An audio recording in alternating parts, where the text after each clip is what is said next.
Здравствуйте, дорогие наши подписчики и гости нашего канала. Сегодня поговорим о том, что вы определенно хотите дизель. В своем новом Chevy Suburban дополнительный крутящий момент делает опциональный рядный шестицилиндровый двигатель Duramax за $995 легким делом для тех, кто планирует использовать свой полноразмерный внедорожник в полной мере. Chevrolet добавила дизельный двигатель к своим модернизированным полноразмерным внедорожникам Tahoe и Suburban к 2021 году. Доступный во всех комплектациях, за исключением ориентированного на бездорожье Z71, 3,0-литровый рядный шестицилиндровый двигатель Duramax с турбонаддувом стоит $995, за исключением случая отделки High Country, где на самом деле дизельное топливо на $1500 дешевле, по сравнению с базовым бензиновым V8, безнаддувным 5,3-литровым. И проведя 5 дней и несколько тысяч миль за рулем Suburban с двигателем Duramax, стало ясно, что дизель необходим всем, кто планирует использовать свой массивный грузовик Chevy по прямому назначению. Цифровой редактор Аарон Браун и я должны были приехать в Миссури в середине марта на ралли 100 акров леса, в котором мы планировали принять участие, используя И-36М Аарона как часть предстоящей статьи в нашем журнале. Поскольку мы оба были в Нью-Йорке, нам требовалось буксирное транспортное средство, которое могло бы везти гоночную машину и все ее запчасти. После того, как мы только что проехали на Tahoe с базовой 355-й, сильной машиной 5,3, это была прекрасная возможность заполучить дизельный вариант и сравнить. Различия были шокирующими. Не поймите меня неправильно. Я знаю, почему они предлагают 5,3-литровый 8-цилиндровый двигатель.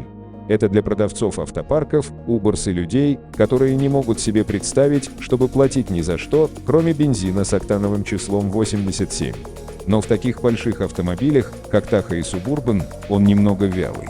Чтобы тронуться с места, вам действительно нужно затормозить, а запуск двигателя грузовика никогда не приносит удовольствия. С другой стороны, дизельное топливо идеально подходит для этого применения.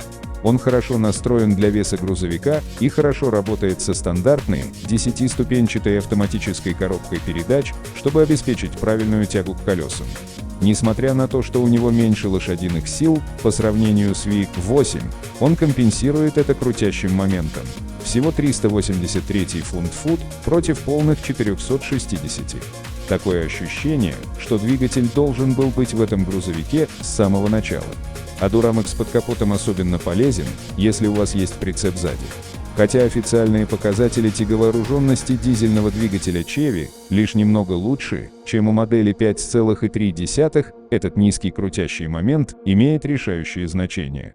Переведите его в режим прицепа, перевозки, и грузовик отрегулирует чувствительность дроссельной заслонки и настройки коробки передач, оптимизируя обороты и избегая дополнительной нагрузки на трансмиссию.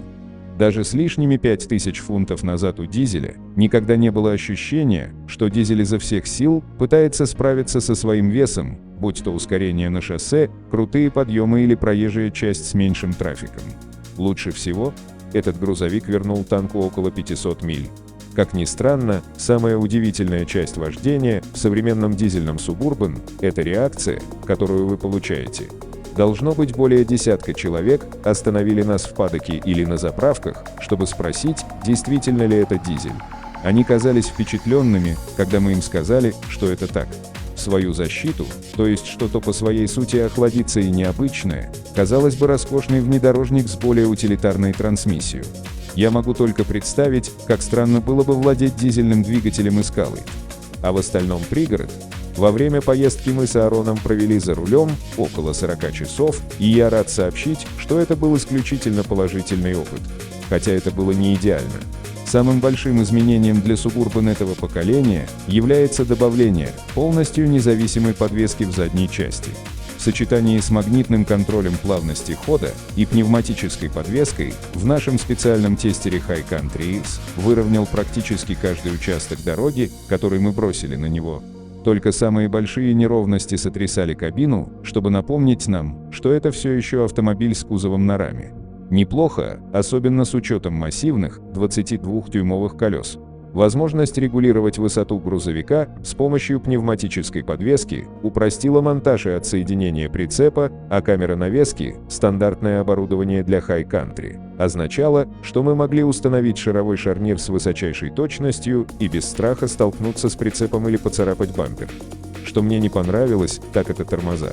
На нормальной скорости они чувствовали себя прекрасно, но на скорости 5 миль в час и ниже, когда вы медленно выходите с остановки, им требуется больше усилий, чем вы ожидаете. Сначала неприятно, но через час-два за рулем привыкаешь. Проблема усугубляется, когда сзади появляется трейлер. Конечно, у нашего прицепа не самая лучшая тормозная система, но все же было несколько раз, когда Аарон и мне приходилось сильно нажимать на педаль, чтобы грузовик замедлился. Да, конечно, но не без нашего нервного потрясения. Интерьер Suburban – приятное место для проведения времени, но не самая сильная сторона грузовика. Все кнопки интуитивно понятны и просты в использовании, хотя мне бы это понравилось, если бы Chevy не поддался современным тенденциям, переключившись на переключатель в стиле кнопок. Традиционный рычаг на стойке был бы более чем приемлемым, и он лучше подходил бы к характеру автомобиля. Подгонка и отделка были также сомнительными в некоторых областях, с зазорами в деталях отделки и небольшой пузырящейся областью на обтянутой кожей приборной панели. Кроме того, панель беспроводной зарядки, расположенная перед подстаканником, отказывалась работать в 90% случаев. Не то, что вы хотели бы видеть, когда теряете более $80 тысяч на транспортном средстве. Даже если вы не планируете использовать свой Suburban для чего-либо, кроме прогулок по магазинам или поездок на работу, мы не рекомендуем покупать базовый V8. Конечно, это сэкономит вам немного денег заранее, но вы не будете приятно проводить время за рулем. Если вы сомневаетесь, помните, что Duramax стоит меньше $1000, что является ошибкой округления, если учесть стартовую цену Suburban – $51 700. Единственная ситуация, в которой я вижу, что кто-то не выбирает Duramax, это если вы выберете High Country, единственную комплектацию, доступную с 6,2-литровым 420-сильным V8 мощностью 420 лошадиных сил. Он соответствует номинальному крутящему моменту дизеля и, вероятно, звучит лучше. Я ни на одном не водил, поэтому не могу сказать, лучше он или хуже. Но если вы планируете буксировку, дизель, вероятно, будет лучшим вариантом. Спасибо за внимание. Подписывайтесь на наш канал, чтобы не пропустить интересные новости от мировых автопроизводителей.